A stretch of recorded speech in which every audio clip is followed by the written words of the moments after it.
Ladies and gentlemen, good day and welcome to Arman Financial Services Limited Q3 FY22 Earnings Conference Call hosted by Emkay Global Financial Services Limited. We have with us today Mr. Jayendra Patel, Vice Chairman and Managing Director, Mr. Alok Patel, Joint Managing Director, and Mr. Vivek Modi, Group CFO. As a reminder, all participant lines will be in the listen-only mode, and there will be an opportunity for you to ask questions after the presentation concludes. Should you need assistance during the conference call, please signal an operator by pressing star then 0 on your touchtone phone. Please note that this conference is being recorded. I now hand the conference over to Mr. Manjeet Nair from Emkay Global Financial Services. Thank you, and over to you, Mr. Nair. Hi, this is Manjeet here. Good evening, everyone. I would like to welcome the management team of Arman Financial and thank them for this opportunity. I shall now hand over the call to the management for their opening remarks. Over to you, sir. Thank you so much. This is Alok Patel here, and a very good evening to everyone. It's a pleasure to connect with all of you once again, and thanks for joining in. The purpose of this call is to discuss our financial performance for the third quarter and 9 months ended FY22, and to also attempt to answer any questions that you may have. We have issued a detailed press release and investor presentation as always for the quarter, and I hope you've had a chance to review it. I'll start with a brief overview of the industry and the business during the last quarter, and then we'll move to our financial performance. During the quarter, due to the newly evolved Omicron variant of COVID-19, there were very minor disruptions which were thankfully very limited and had a very small impact on our overall operations. Although the number of infections were high, the severity was much less and there was no major impact on the business and the cash flows of our borrowers. The government, RBI and other regulatory bodies are also fully supporting the banks and the NBFCs in all possible ways. These include unchanged interest rates, also includes RBI's accommodative stance in its decision to allow relaxation to the lenders until September 2022 to comply with the new regulations for upgrading the NPAs, which as you know was which stated that an NPA can only become standard once post clearing all of their dues. The budget announcements to increase infrastructure and other spending should also make sure that the positive growth momentum for the economy continues. So the overall picture today definitely looks positive, or at least much more positive than I imagined it to be a year and a half ago. Now I will give a brief overview on our financial performance for the fourth quarter, and post that we'll touch upon liquidity, disbursements and collections in more details. On the performance for the quarter, it gives me immense pleasure to inform all of you that our consolidated loan book as on 31st December 2021 crossed the 1,000 crore milestone, reaching rupees 1,045 crores. This was a milestone that was delayed for over a year due to the ongoing COVID crisis, but thanks to all of the support received by our stakeholders, we have managed to cross this very important milestone, and with your continued support, we hope to cross many more milestones in the years to come. We registered a growth of 45% year on year, led by the addition of more than 35,000 new customers, with branches reaching optimal disbursement levels, along with the increase in average ticket size in the second cycle borrowers in the microfinance segment. Segmental AUM for microfinance stood at 856 crores, higher by 56% year over year, and the AUM for MSME stood at 139 crores, which is higher by almost 20%. And for the two-wheeler segment, our AUM stood at 49 crores, unfortunately down by 9% year over year. Consolidated loan disbursements during Q3 FY22 stood at 296 crores, up by 63% year over year. The total MSME and two-wheeler disbursements in Q3 were 38 crores and 16 crores respectively, while microfinance disbursements stood at 242 crores, higher by 64% year over year. This encouraging performance was mainly due to better penetration the addition of new customers combined with an improved macroeconomic environment. I would like to highlight that while we grow our disbursements, our core focus still lies on maintaining the quality of our assets and on enhancing profitability. Our repayment rate of the portfolio created post the first lockdown, that is portfolio created post September 2020, 18 months ago, is still hovering about 99% despite having the second and third waves in between. The gross total income during Q3 FY22 stood at 59 crores, up by 23% year over year. The net total income increased by 9% year over year to 33 crores. The profit after taxes increased by 140% year over year to 7 crores, aided by the lower provisioning requirements due to better asset quality of the loans dispersed COVID-19, as I mentioned earlier, since September 2020. Consolidated GNPA stood at 5% and NNPA stood at 1.1% for December 2021. The company has steadily created adequate provisions to take care of the unprecedented impact of the COVID pandemic, and I feel that the worst is definitely behind us in terms of NPA provisioning.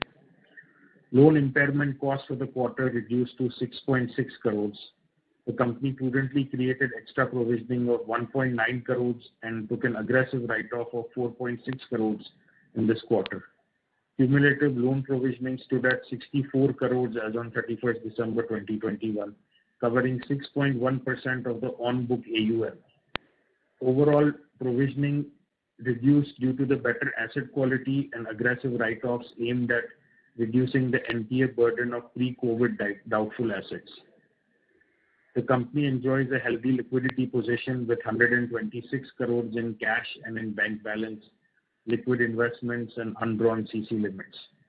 The consolidated debt to equity ratio stands at approximately 4.35x as on 31st December, and shareholders' equity stood at approximately 202 crores.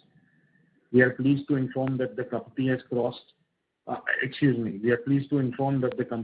closed a 100 crore direct assignment transaction with SBI in January, which represents the largest DA transaction in the company's history.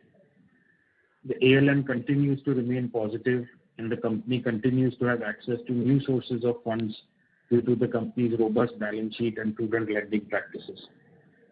Coming to the collections across segments continue to improve since the last 2 quarters, with overall collection efficiency of 94% in January 2022. Microfinance collections picked up with the repayment rates reaching 93% in January 22, despite the minor impact of the third wave. Two-wheeler and MSME collections continue to be well north of 95% during January 22. As mentioned earlier, post-COVID disbursement loan book collection efficiency stands at 99%. While the collection seems to be getting back on track, we anticipate that they should return to pre-COVID levels at the very most by Q1 of FY23 if there are no further disruptions due to the pandemic. Our branch expansion plan is going well on track, and we have opened 24 new branches during the month of December, January and February till date. Our total branch network is expected to reach around 280 to 290 branches by March 22. By expanding our branch network, we will improve our penetration capabilities in geographies that we are already present in, along with expanding our reach into the new geographies such as Bihar. Going by our asset-light business model, the capex required for each branch expansion is fairly minimal, allowing us to reach branch-level break-even quite quickly. The overall picture looks quite positive in terms of better collection efficiencies, eased liquidities, pickup in the credit demand across segments, better asset quality. Nevertheless, there is definitely some scope for improvement, which we'll be seeing in the coming few months and quarters. I strongly believe that our strong borrower base, our resilient business model, continuous customer engagement, growing reach, robust balance sheet, passionate on-ground workforce and experienced management team will ensure sustainable and profitable growth going forward without compromising on our asset quality. And finally, to conclude, I would like to express my sincerest gratitude to all of our stakeholders for their continued support during these very difficult times, and a special note of appreciation for the company's field staff who continue to show perseverance during these difficult times that seems to keep on coming. I would like to request the operator now to open the floor for the question and answer session. Thank you very much. Thank you very much. We'll now begin the question and answer session. Anyone who wishes to ask a question may press star and one on their touchtone telephone. The first question is from the line of Anish Goyal from Goyal Services. Please go ahead. Good afternoon, everyone. Thanks for this wonderful opportunity. Sir, I have noticed that the percentage cost of funds has increased as compared to previous quarters. Can you please give the reason for same? I'm sorry, I didn't understand. What has increased, you said? Sir, percentage cost of funds has increased compared to the previous quarters. Percentage cost of funds has increased from the last quarter. Bilkul. The weighted average cost of borrowing you are referring to? Yeah. So that has overall declined, sir. I think what you might be noticing is timing differences of, uploading of, certain processing fees and things like that, of the increased borrowing that might get recognized right away. But overall, weighted average cost of borrowing is decreasing. But if you compare quarter to quarter, there might be some timing differences here and there, which is making it appear to increase. Okay. Sir, microfinance yield is also falling. What are the reasons for the same? Yes, you are right. You are right about that part. Microfinance yields are falling simply because of government regulations. So two reasons actually. Number one, the interest rates have been falling in the market, and there is a cap of what interest rates that we can charge to our customers, which is and for the benefit of others, I'll just mention what that is. That is either 10% of our cost of borrowing, or 2.75x of the average base rate of the top 5 PSU banks. So that number, the latter number has been continuously falling for the last 5 or 6 quarters. And the second fact is that we have accepted a lot of CGS funds under the corporate guarantee scheme that was... Pardon? Please repeat, yes. sir. We have taken money under the government CGS scheme, the corporate guarantee scheme. Okay. Which was extended to microfinance institutions, which provides basically a guarantee to banks in case of an MFI default. However, the caveat for accepting those funds is that it has to be done 2% lower than the lowest base rate by RBI. So in our case, we'd have to do it in about 19.8%. So that's what you are seeing there. That's why the yields are declining along with overall interest expense as well. So the margin remains somewhat consistent. However, that is by the way, just kind of a little bit of a side note here. Overall, we are sort of anxiously awaiting the new RBI white paper to convert over into an actual regulation for the MFIs, and that will remove all kinds of margin caps. So there's fingers crossed that it comes out soon, and we can take advantage of that in not only in terms of increase in margins, but penetration into other areas of operations, and of course better competitive environment with the removal of regulatory arbitrage with other MFI players such as SFBs, a lot of other benefits as well. Yes. Thanks for the detailed answer, sir. And any update on opening of new branches, as you have earlier told in Concall that December or January new branch openings will come? Yeah, I think as I mentioned, we have opened up about 24 new branches, mostly in UP, Bihar and Rajasthan. The plan is to open at least another 15 odd branches by the month end. And of course, Bihar we have just very recently expanded into just about a month and a half ago. So now we are operating in, Vivek, how much is it now? 8 states by now. 8 states, yeah. Okay. And any, sir, updates on the equity infusion from QIP? Because you have mentioned that after 1200 AUM, you will be looking at QIP. So AUM are already close to 1050. So any update on that? No. Unfortunately, no update on that. I think I'm waiting until this new RBI circular comes out. Okay. Hopefully provide So by then you will be looking at the debt to raise funds? Yeah. I mean, of course, debt raising is a continuous process for us. I think even right now we'll have at least 300-400 crores in the pipeline. So, I mean, from a debt equity side, yes, the leverage has increased, if that is to be concerned. Yes. Yes, gone up to approximately 4.3 or something. But for us to, be absolutely comfortable on our CRAR and continue to further leverage. And then there are, as Alok just informed, that we've already done 100 crores of off-balance sheet transaction with SBI, wherein we've sold off a portfolio of 100 crores. So, while the equity market, might take some time, we're taking the corrective, whatever is required to be done to ensure that the debt continues to flow and there is no problem. Fueling, which comes branch expansion, is being well taken care of. Okay. Thank you, sir. Thank you. Thank you very much. Sure. Thank you. Participants, you may press star and 1 to ask a question. The next question is from the line of Savi Jain from 2.2 Capital Advisors. Please go ahead. Yeah, hi, Alok. So, this PPOP growth was, it was negative. So, obviously, there are a few reasons for that. But if you could just again summarize what are the various reasons why, despite a 40+% AUM growth, we had a negative PPOP growth.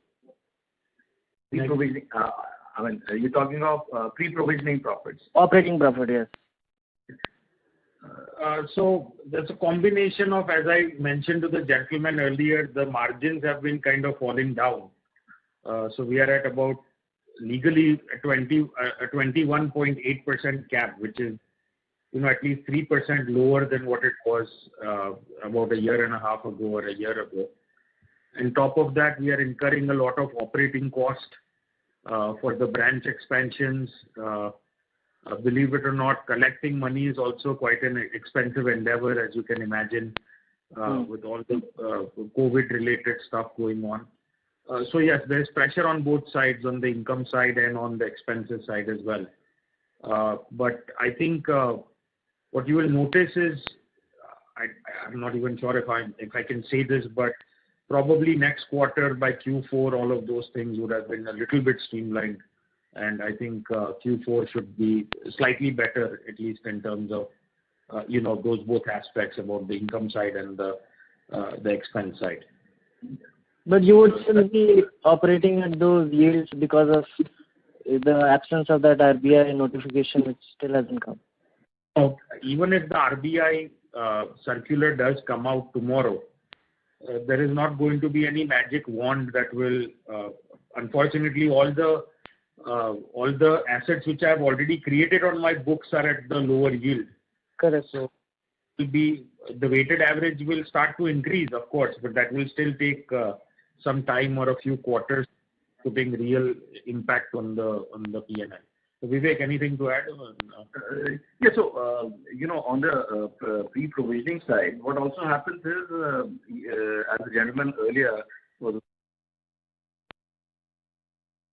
so it's not, there is to an extent there is a pressure on the NIM because of the lower yields that we have to do on MFI, but alongside, the funding within this quarter has in particular gone up, and the overall finance cost has gone up for that reason. And overall, as the portfolio growth continues, the yield and the revenues should start kind of going north. Yeah.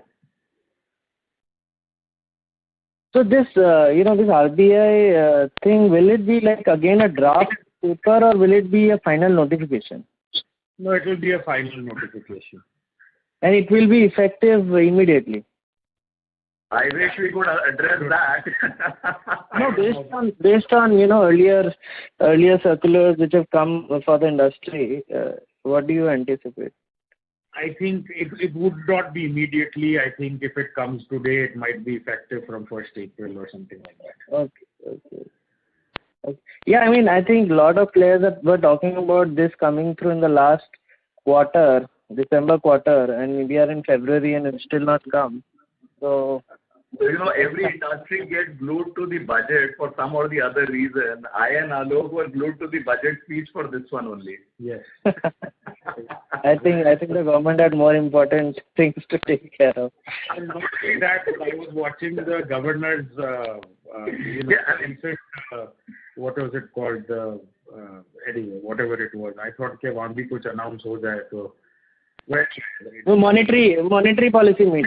Usme they don't discuss this. So, as speaking to the management of credit access, they are also obviously, being the largest player, very, anticipating this. And they said maybe after this policy meet is when they are finally going to discuss this. So, let's see. Again, this is pure speculation, but I believe that the go-ahead has been received by the governor, and now it's just awaiting some final touches, but that was about a month ago. So there's only so many touches that somebody can give to something. Let's see. In terms of provisioning for the back book, is there something still left? You mentioned from FY23 maybe you will start.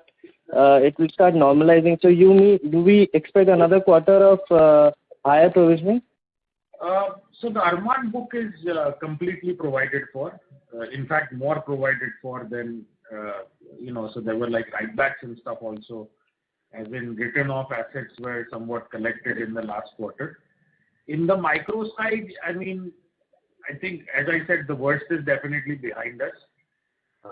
There might be some minor level of provisioning which comes in. And, as the portfolio keeps growing, anyway, you have to provide for 1% of standard assets. So it's not like the provisions will stop, but the COVID provisions have slowed down quite a bit, and I think they'll continue to slow down as it keeps going. But yeah, I think I was mentioning as far as the repayment rate, we are expecting the repayment rate to normalize by Q1 of FY23. So coming up in another 4.5 odd months. Unless something drastic happens, and I keep jinxing it by saying that, but something or other always comes up. But let's hope. After the third wave, there was a little bit of a very negligible impact of customers and staff members that were sick for 3-4 days. So the collection might have come in a little late or something, but nothing crazy happened. I think people are used to it by now. My staff and members and all of us are just kind of used to these minor COVID-related disruptions, and they take it in stride. So I think after a year and a half of this, or almost 2 years of this, you can get used to anything, and I guess we are used to it by now. And this daily stamping of NPA, that notification did not have an impact on our on the financials this quarter? No, sorry. Generally what happens is, since we are in the largely our loans are unsecured loans, if a customer manages or flows down into the third or the fourth bucket and becomes an NPA, even historically we've seen that 9 in 10 cases never comes back to a pre-NPA or less than 90 days DPD. They continue to be in more than 90 DPD because they might come back and pay us one installment regularly, but that doesn't make them move anywhere into the 60 DPD bucket. So the overall impact because of the kind of profile of the customer is not really very very impactful. But still, it in the longer run, we feel that it could have an impact, at least to the extent of increasing the NPAs in a standard, stable kind of a condition by about 0.5%. The other thing also is that, as far as we are concerned, the largest chunk of NPAs are in the old pre-COVID assets, right?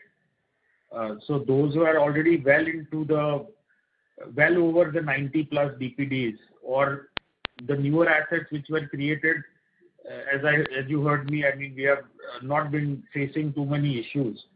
So the overall impact anyway is not going to be very, very large. And now there is a new, I think they have delayed it until September, the implementation of it. But yeah, as Vivek said, maybe about 40 bips, 50 bips at the very most. Okay. Just a couple of more questions. So one is, are we still doing group meetings, or we now moved to stop giving JLG loans and doing more of individual loans? What is it? We are still doing JLG. We are doing individual loans as well. I believe that we have done in the MSME side, we are doing about 15 to 16 crores. In the micro side, we are doing about 4-5 crores. So almost 20 crores of disbursements we are doing in the individual lending business in a month. But rest of them is JLG. So yeah, the JLG is becoming a smaller proportion of the overall book, is it? No way. I mean, what probably Alok is trying to say is that MSME is anyway an individual lending book. In microfinance, as during the last call, we kind of said that we've already started looking at a pilot model of individual lending book. There, we're seeing about 3-4 crores of disbursements on a monthly basis. Yeah. But are we doing grouping? Is it, I mean, in this kind of... Yeah. So absolutely. We are doing group meetings. We are doing the whole JLG thing. Yes. It's not it's not completely out of fashion or anything. No, it still continues to bread, butter and cheese, everything. Yeah, bread, butter, cheese, jam, whatever you want to call it. There is microfinance will continue that. When I say that the individual loan is the future, what I typically mean is I'm talking about 5 years down the road. Today's scenario, I mean, JLG is still the king. Right. In terms of what, Right. And lastly, Maharashtra, are we still lending there, or is it going to become smaller of the book? The book is shrinking. We are still lending in the branches which are not that badly impacted. Other branches we are not. Overall, it's declining. But yes, we are dispersing in Maharashtra. Not as much as it was pre-COVID, but we are. So these new states, like for example, Bihar is kind of it's likely maybe a riskier state based on experience of some other players. So are you, obviously diversification is good, and we are already quite diversified now with, 5 states being a large part of the book. So is it really necessary, to get into some of these other states which might not, which might be slightly, riskier and obviously costlier also because operating expenses will be higher? No, I've been considering opening in Bihar for at least 3-4 years, 5 years. The outside perception is risky, but I think if you look at the data, the hard data, the numbers from both Demon and COVID, it would appear that Bihar is one of the best states to operate in India. So that's what really allowed me to pull the trigger on a small way to say, okay, let's open in. Now there are, of course, a fair share of issues, law and order issues and whatnot, which are there in Bihar. But as far as the quality of the customers go, at least on the numbers, it's much better than even Gujarat, or it's much better than even in Madhya Pradesh or any other place. It's a little bit crowded there. It seems that I'm not the only one who can read numbers, so there are a lot of other players also moving in. So we'll have to do it carefully. We are we are expanding from the border regions of UP through our existing branch network in UP, and that is what we typically do. But I think, it's, as microfinance matures, either you make headways into new places or you'll be left behind. Couldn't we tackle that by getting into newer products rather than newer geographies? So I just to, We are doing both. We are trying to get into newer products and newer. But in terms of new products, two-wheelers, maybe you did a tweak with that rural. Otherwise, for the last few years, I think we've not really piloted a new product per se, maybe something like, say, a micro housing or something, which... It's not the right time. It's not the right time to get into new things. Mm-hmm. I understand what you're trying to say, and of course... just to draw a parallel, for example, we had these two small finance banks, Ujjivan and Equitas. One went to that entire geographical diversification, and one went to the entire product diversification. And, in hindsight, Equitas seem to have done a much better job as compared to, say, Ujjivan. So just, keeping that playbook in mind, I was just asking whether it is better to also look at more products rather than more geographies. In my experience, I think you need a little bit of both. But as far as, doing product diversification, which is related to what you know already, that is safer to do at a time like this because, like all companies and all people, you have limited resources. And my management force and everybody is busy, kind of trying to take care of COVID-related issues at this point, right? And with so much kind of unexpected stuff into the future, I don't want to get into something which I don't know exactly how to do. During good times, when you have a lot of profit and things are on auto mode, you have a lot of time to concentrate on newer things. Right now is not the right time, according to me, to get into something completely new. Individual loans, all of those things, they're distant cousins of what I'm already doing. So that's not really that big of a deal. But this is a whole another, affordable housing is a whole another, different segment, completely a different segment. Got it. Thank you. Thank you. Participants, you may press star and 1 to ask a question. The next question is from the line of Balakrishna from Axon Investments. Please go ahead. Good evening, sir. Many congratulations for crossing 1,000 crore AUM. Thank you. So I have a couple of questions. As an industry in MFI, if I consider the period of pre-COVID and the post-COVID period that is going to be afterward, from, let's say, from 2022. So do you see any fundamental changes in the NPA trend that were in pre-COVID period and from the period 2022 onwards?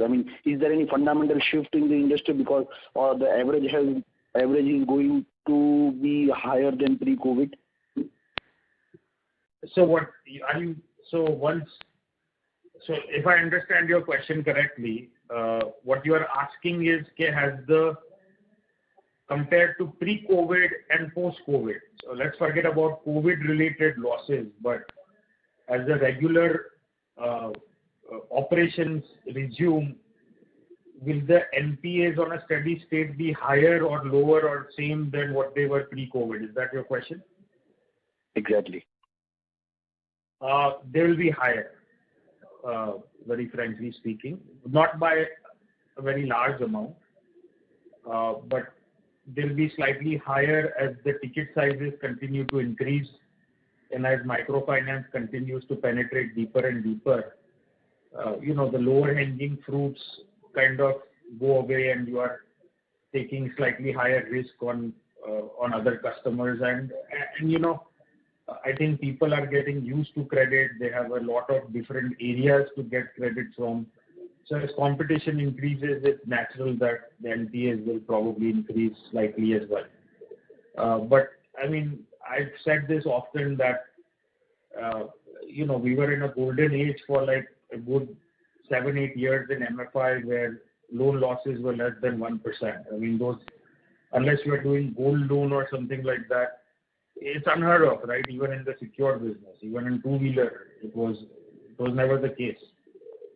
So as an industry, rather than probably lying to ourselves that things have been good in the past and they'll continue to be good in the future, it's better to be mentally prepared for something a little worse than it was in the past.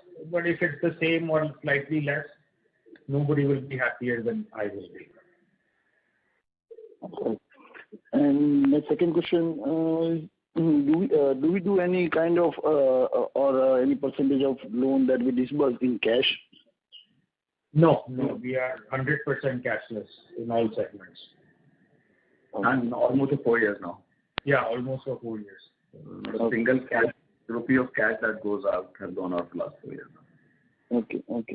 And it is also mentioned in the investor presentation that your collection efficiency of loan book of a post-COVID loan book is around 99%.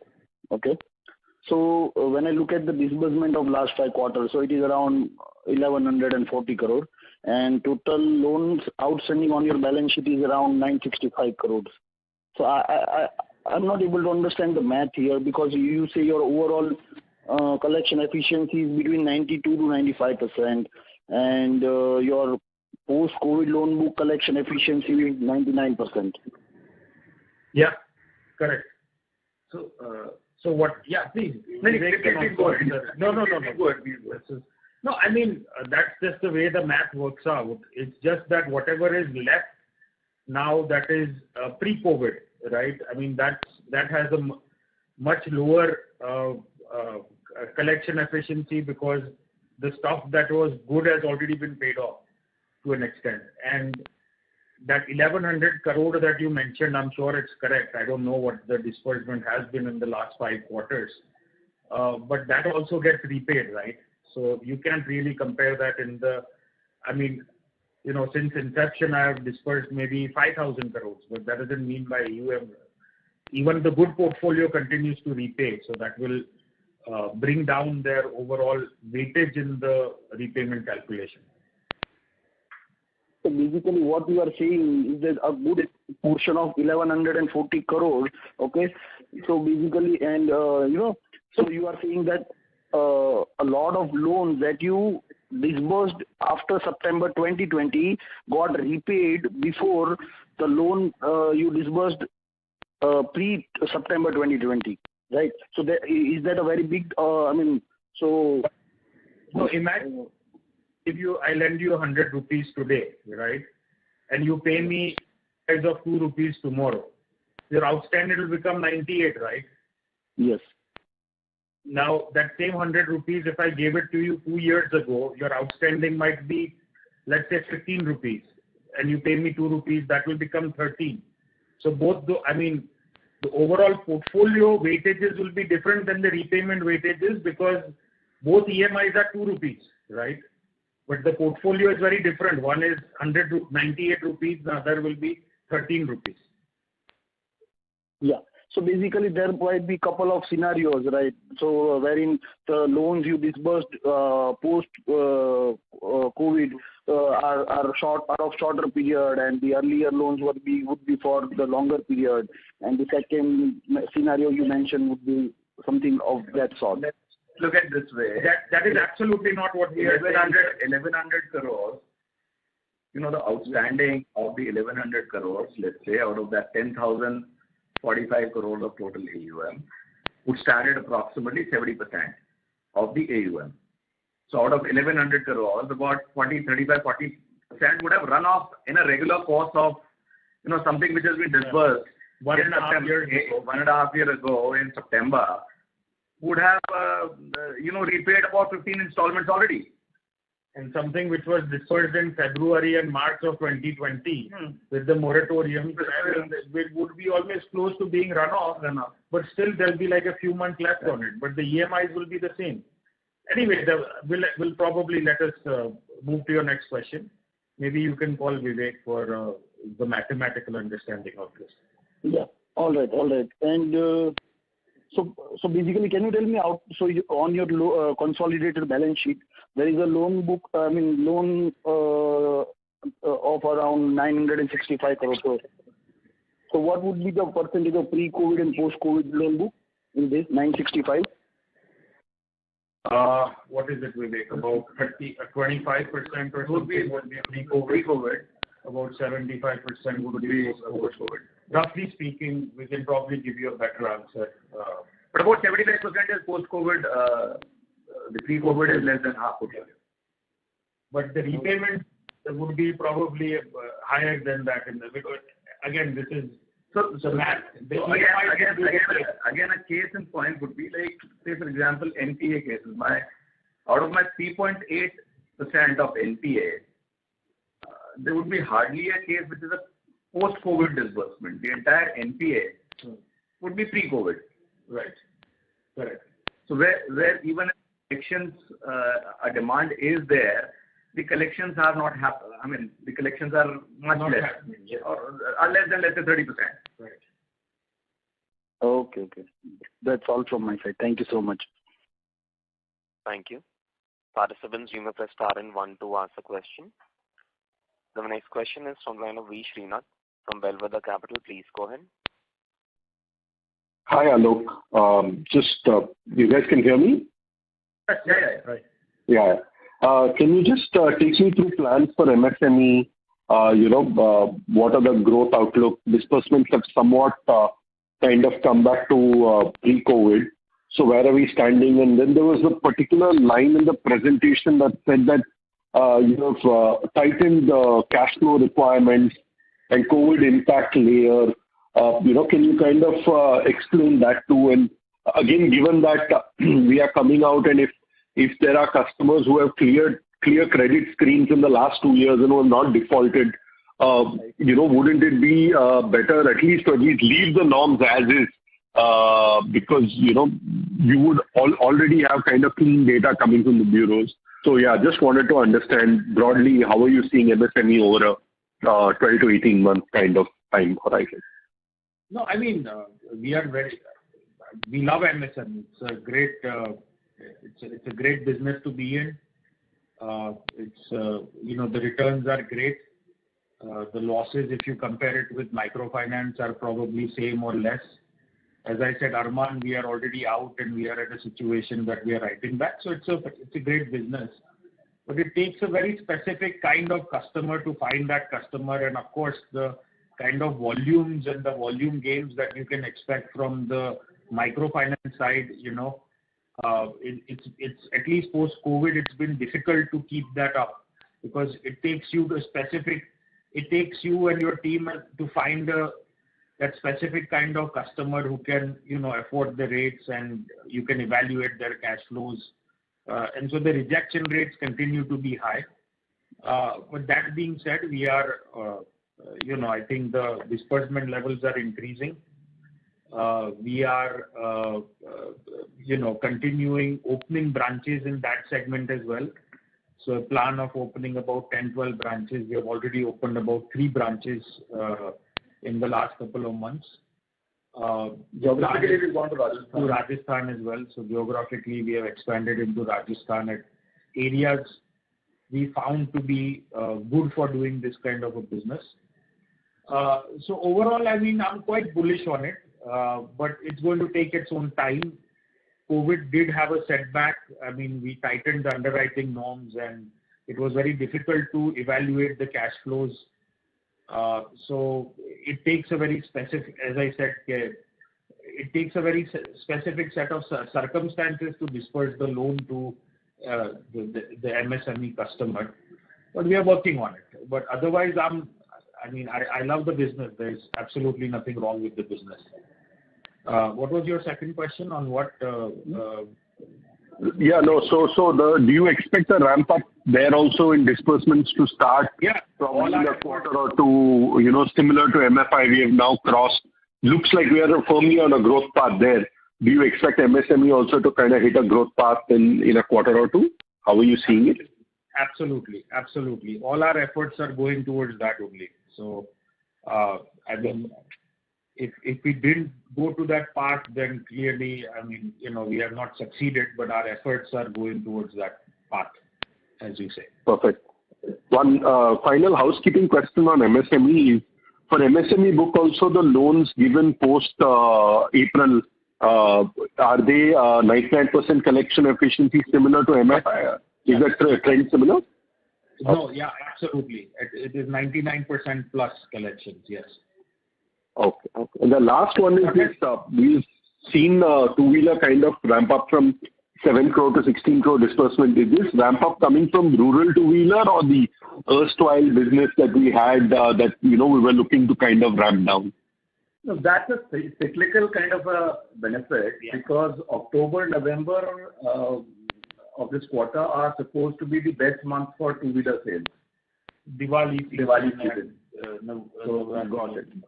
So both what would be the rural two-wheeler contribution in that 16 crore? What was the contribution? I think maybe about 5 roughly. Yeah. In the rural. About 6 crores would be in the rural and 10 crores in the urban. Got it. So that is scaling up at a slow pace, but it's scaling up. Yeah, in terms of percentages, actually in terms of disbursement, especially in the festive season, it would have been upwards of 25% of the overall two-wheeler sales, which kind of is now reflecting on the overall, growth of the portfolio itself. But again, as I said, to a large extent, quarter 2 to quarter 3 growth is so much about the festive season also in the two-wheeler segment. Great. Thanks, guys. Thanks a lot. I'll get back into the question team. Thank you. Participants, you may press star and 1 to ask a question. The next question is from Sachin Motwani from Param Capital Research. Please go ahead. Yeah. Hi, Alok. My first question is on the MFI business. Like, in your presentation, you mentioned 35,000 average ticket size, but you have been hovering around 23,000 for many years now. I think you were at 21,000 average ticket size, which is now 23,000 something. So this and the other area of AUM per branch, we've been at around 4 crores per 4 crores AUM per branch for quite some time now. So why are we not able to scale these numbers up? Just wanted to get your thoughts on that. That was my first question. On the average ticket sizes, I think pre-COVID we were at probably around 28 or 26,000 if I'm not mistaken. On the disbursement side, yeah, 28,000 or so. Which has gone up to 35. Which has gone up to 35, and there are no better excuse than to say that that's where the trend of the market is going. In the microfinance segment, you don't really compete too much on the interest rates and things of that sort.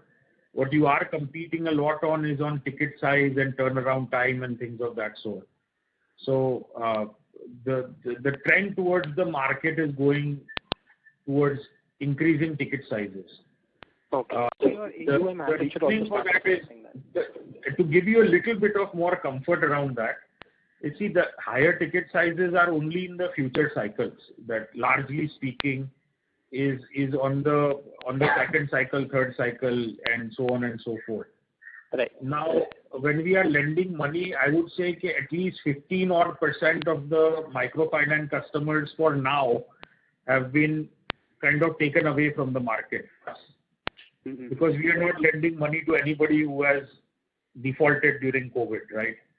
So even if they didn't pay for 4-5 months during COVID and now are doing okay, we are still erring on the side of caution and saying that, okay, we will not lend money to them.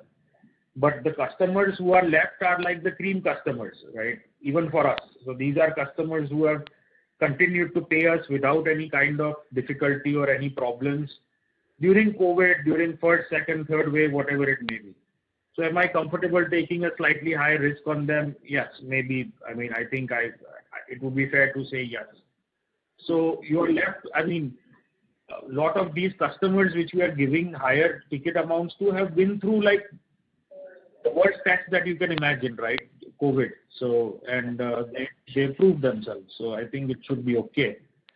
As far as the branches go, listen here, I think overall the branches AUMs continue to increase, but we have a policy that splits a branch once it approaches a certain AUM. So once it crosses 5-6 crore ka AUM, we split that branch into a new branch because that's part of our risk mitigation side. So you'll see that as a new branch, but our policy will not allow an average branch to be more than a certain AUM. Understood. And how is the competitive intensity? Because when you mentioned that 15% of MFI customers are now touching, and the 85 are cream customers. So is the competitive intensity relatively lesser benign, especially post COVID now or during COVID times?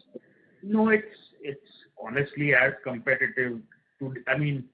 It kind of ebbs and flows in that sense. Like during the waves and stuff, nobody's lending anything, and then everybody remembers that, oh, we have targets, and everybody starts dispersing left and right. So it's kind of all over the place if you look at it throughout the year. But let's say today, like for example, February or January, the competition is just as high as it was pre-COVID. I don't see any relief from that, and that is fine. Competition is okay. We can manage competition. But for you see it more from the SFB side or MFIs or the universal banks? It is more from the MFI side. Probably this might be a better question to ask my Chief Operating Officer. But based on my knowledge, it is not so much on the SFB side because SFBs are facing their own issues, at least in the areas that we operate in.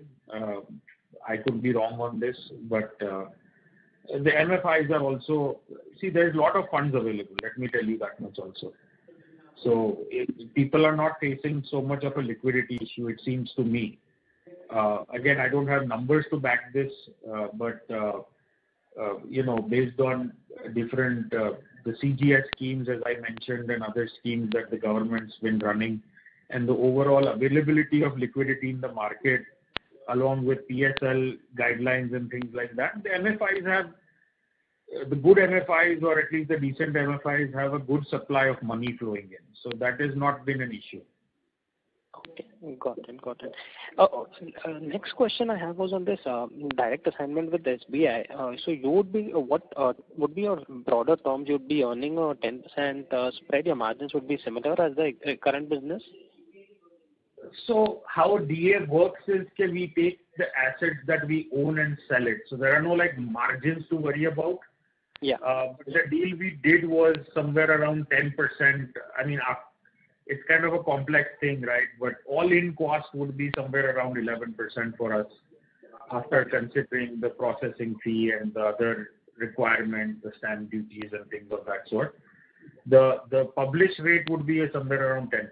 So generally a DA could work in favor of increasing the NII, and kind of that addresses the... Yeah, so there is no margin requirement on DA, which is what I always said through the years, that if it allows you to get a little bit better margin, then I'm all for doing off-book transactions, and this was such an example.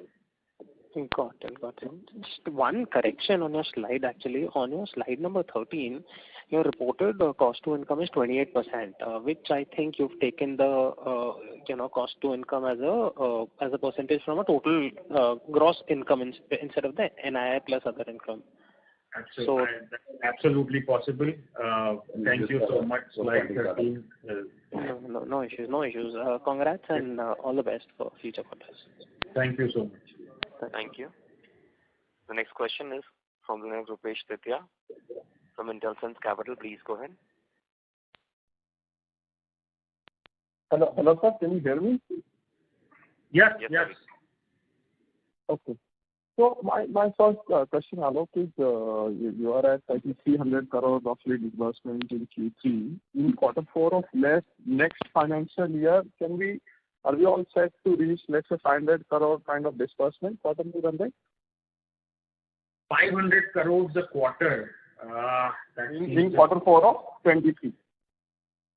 That seems a little bit out there, but let us say somewhere in the neighborhood of about 450 crores should be doable.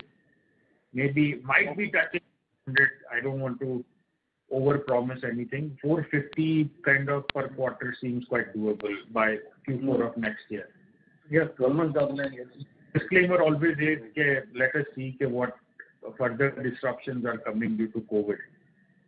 Okay. And then my second question in terms of business design, so to say, is the cost of funds. And you have always maintained that MFI is not a cost of funds business; it's more of a distribution business. And your edge lies in finding first-time borrowers or rural borrowers and kind of areas where competition will take some time to come in. That is kind of your edge that whatever I have observed your business for so many years now. So, but you are also saying that two things are happening, right? The penetration is going to increase with this RBI circular. Also, the penetration is going to increase, and the ticket sizes are on an increasing trend. These are the two, trends in the industry. So, how long do you see that the cost of funds won't matter to you? Like, are you okay for let's say next 5 years that cost of funds won't become bottleneck in terms of business design?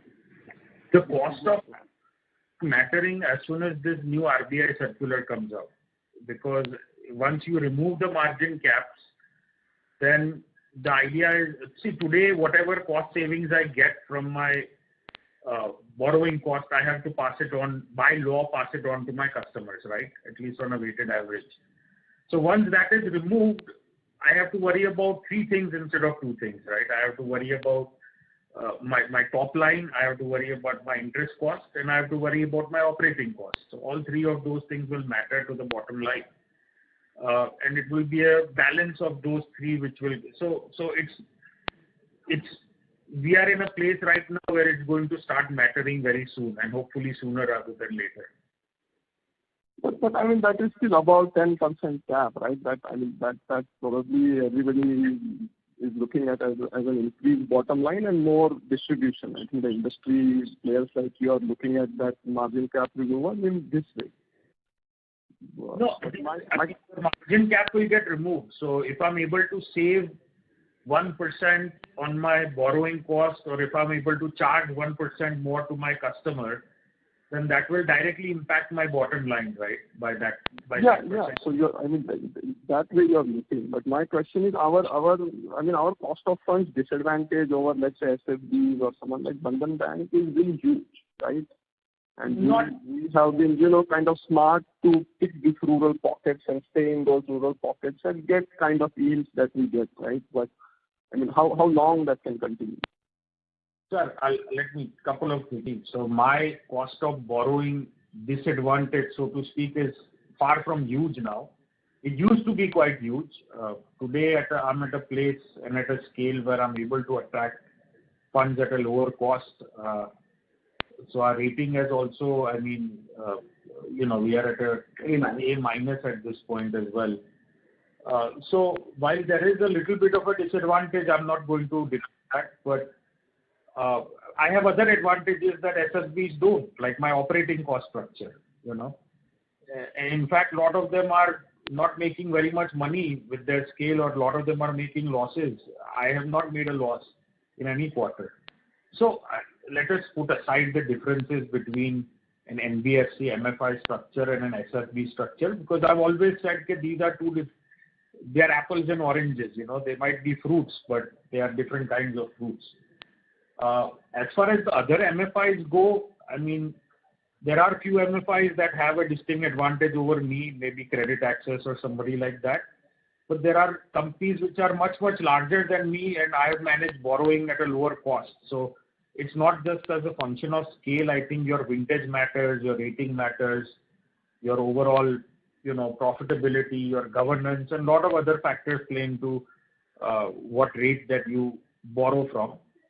But yeah, I don't disagree with you that our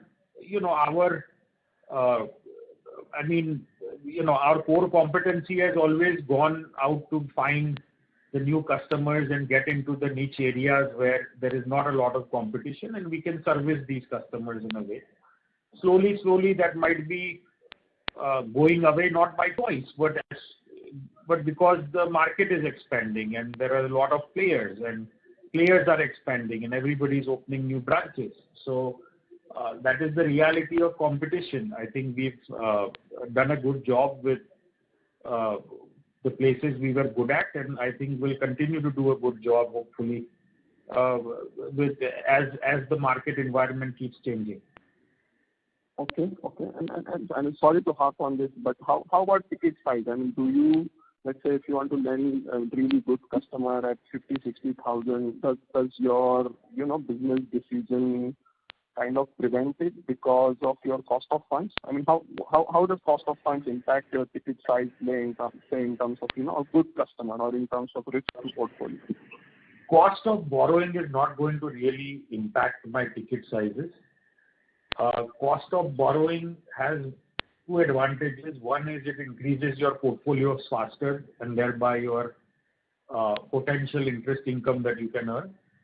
And the second thing is that it reduces your overall cost or operating cost as a percentage of your portfolio. But it comes with the risk that if you're giving a lot of money to somebody who can't afford it, your loan losses might increase to that aspect. So this is a continuous balance that needs to take place. Me personally, I don't like large ticket sizes. If my hand is forced due to competition and stuff like that, of course I have to run a business and I have to consider practical applications. But in the long term, there are players right now, which I'll not name, that are doing 75,000 rupees microfinance JLG loans, second cycle loans, and 60,000 first cycle loans. I mean, that's absolutely ridiculous. I would not do that at all. I mean, if you want to do 60,000, 75,000, do an individual model, go down to their cash flows, try to understand their business, try to understand what they're doing, and lend them 1.5 lakh if they deserve it. There's no problem. But if you're trying to give a larger ticket size under the facade of joint liability, which is getting diluted day by day as we speak, then I think fundamentally there's something wrong with that business model. Now, I'll be happily proven wrong. Maybe their asset size will be completely okay, and 2, 3 years, 4 years down the road, there'll be somebody that tells me that, you should have done the same thing. Look at that guy across the street. He made a buttload of money at doing that, which is fine. I'll have to make my peace with it if that happens. But today, I think I have to go by my instincts, which to say that you cannot do such a large ticket size under the JLG model. You'll have to do it under a MSME or an individual loan model where you are actually going down and trying to do a little bit more underwriting. Okay. And then my last question, is there any balance transfer out kind of data in MFI or in MSME? I mean, it may be balance transfer out is probably not the right term, but you understand, right? I mean, if customers going to a different borrower, you do better service, better rate, whatever, better repayment terms. No, so you are saying that somebody getting refinancing from somebody else, and if they come with a check of another finance company and somebody takes over, that doesn't happen in microfinance. That might happen unofficially where they borrow money from somebody and prepay my money. Prepayments do happen all the time. But no, I don't have a single instance to share where somebody has bought over debt. And because, that doesn't make sense in unsecured, right? Bandhan was trying to do it years ago, and I think I said it, how do you do that in an unsecured? Because what's stopping him from borrowing someplace else, right? So, we might see prepayments happening for obvious reasons, that somebody might be getting a LAP or a housing loan and wants to repay the higher interest. Or just because the housing company might have said that your EMI servicing is very high and you will not be able to get a higher loan, when you repay this. Right. So that kind of thing leads to about prepayments every now and then. I mean, it wouldn't be very large. Maybe it's not very large. Even if that. But that does tend to happen. But that trend has not started yet where people are like officially refinancing and they get a demand draft of some finance company to close their loans out. Okay. Thank you. Thank you so much, sir, for answering my question. Sure. Thank you. The next question is from Savi Jain from 2.2 Capital Advisors. Please go ahead. Yeah, hi. So I just looking at slide number 18, which talks about your liabilities. So I was just struggling to understand, some parts of the pie chart. So there is, a 2% direct assignment, a 1% direct assignment in the pie chart. Am I right? What you mentioned as DA? Yeah. So if you are talking about the SBI DA transaction, that is in January. So No. That I understand. What I'm asking is that, you have separately written in the left chart that there is a 581 million direct assignment, whereas in the graph it is only 2%. Sorry? 581 million and 72 million, 7.2 crore. So there is a note in the bottom, I believe. Okay. Is there some typo? Is that what you're saying, Savi? No, I'm not able to understand. If it is 581 million, then it is actually much higher than 2%, which is shown in the chart. So, 58 million. Yeah, that's possible.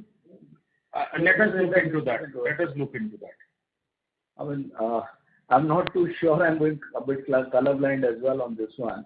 Because No, it is that only because after green there is DA, which is purple. Yeah, So if it was 58 divided by 766, he's saying it should be 7.5% and not 2%. FY21 he's talking about on the left side. Similarly on the FY20, similarly on the right one also, which shows 1%. That is still quite close, not that different, but yeah, that could be still correct. But anyway, my question is that so what you're saying is so you remember offhand that your direct assignment was like very small earlier. It was to the tune of some 5-10 crore. We do a lot of PTCs, but after Ind AS, direct assignment definition has changed to completely without recourse. So while pre-Ind AS something was off balance sheet, we had to re-recognize back on the balance sheet if it had recourse. Vivek, correct me if I'm wrong, if I'm getting the accounting terms right. So if you try to compare, let's say, pre-Ind AS and post-Ind AS, it will be a little hard to compare. But we haven't done a lot of DA transactions. The SBI one which we just did has been the largest. A lot of the DAs have run off also because the max DAs that we can do is maybe about 19 or 20 months because they require, I think, a 3-month vintage and then another month or so for the rating and everything to be, the pool to be rated and everything like that. So the average tenure will be left will be 17-18 months. So since COVID, we have not done a lot of DA transactions. We've not done. We've done any DA. Because the SBI is the first after that. Yeah. So this one seems right to me. It will be about 0.8%. No. Let me correct. I mean, to everybody hearing this, I think the footnote is incorrect. That probably is not got. The footnote is incorrect. The total DA outstanding would have been about 12.5 crores. At the beginning of the financial year, at March 21, which was kind of close to 1% rounded off. Yeah, 2% or so. 2% rounded. So this is all of this credit risk is assumed by the bank. You have no credit enhancements that you have provided to the bank. No. DA structure as per the RBI policy does not allow any credit enhancement. So, but do you need to keep capital on this? No, there's no cash collateral if that's what you mean. So this goes out of your book, right? Yeah, that's what exactly.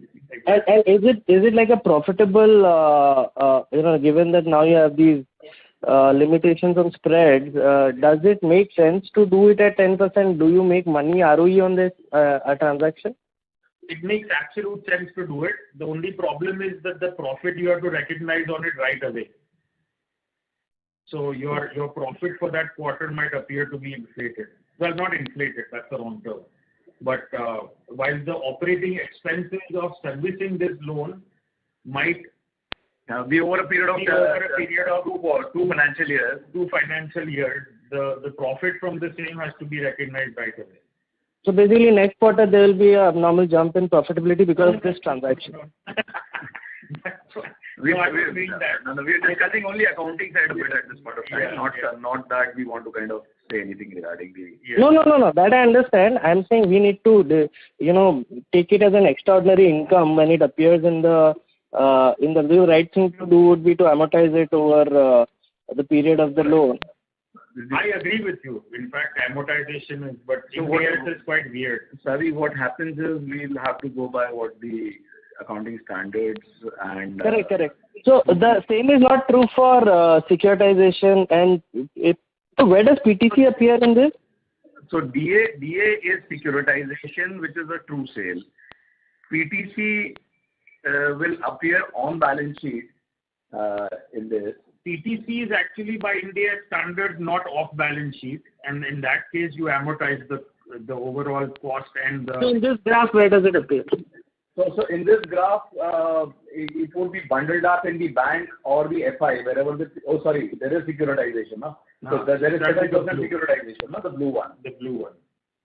The blue one will have it's a PTC. PTC and securitization are the same thing? Maybe for nomenclature, let's understand in our presentation, the securitization here means the PTC, and the DA is a direct assignment, which is a true sale and does not have any recourse to the investor, hence off balance sheet. Would they also include the PLIs also? No, PLI is not that. So securitization, what is the credit enhancement that you provide to the lender? That depends on contract to contract. Sorry, that will be too specific to address at this level, but largely speaking, there would be second loss credit enhancement that would happen through subordination, and there could be cash collateral, and there is over collateralization as well. So generally the recourse kind of thing available to the investor could be anywhere between 12% to 25%, depending on the overall structuring. Oh, that's quite a lot actually. So basically, they don't really ever see any NPA on that, and because your NPA would be your credit losses would be less than whatever 6-7% even in the worst case scenario. So in the cases where the company completely flat out defaults, correct. Only in that case. Yeah. But normal asset losses on an ongoing basis, typically they would not see any losses. So there the cost would be lower? Higher. The coupons are generally lower, but the overall cost will go up because you will have a cash collateral, you will have a subordination that might happen through a second loss guarantee coming in, and the overall legal opinion, the initial setup cost generally is high. So plus on the bank's books, a PTC is a treasury instrument. A DA transaction goes directly into their balance sheet as a retail loan or whatever it may be. So there are a lot of differences. It took us a while to also get used to these instruments, and every instrument has first, second, third loss kind of framework. Some of them come with guarantees. I'm talking about the PTC specifically, and so the cost the overall coupon to the bank might be lower, but the cost of funds for us will go up. Will go up because there'll be a negative carry might be on the cash collateral. There'll be a guarantee fee maybe that you have to provide for the secondary losses. So stuff like that. Thank you very much. So the line for the participant dropped. Ladies and gentlemen, that was the last question for today. On behalf of Emkay Global Financial Service, that concludes this conference. Thank you for joining us. You may now disconnect your lines. Thank you. Thank you so much. Thank you.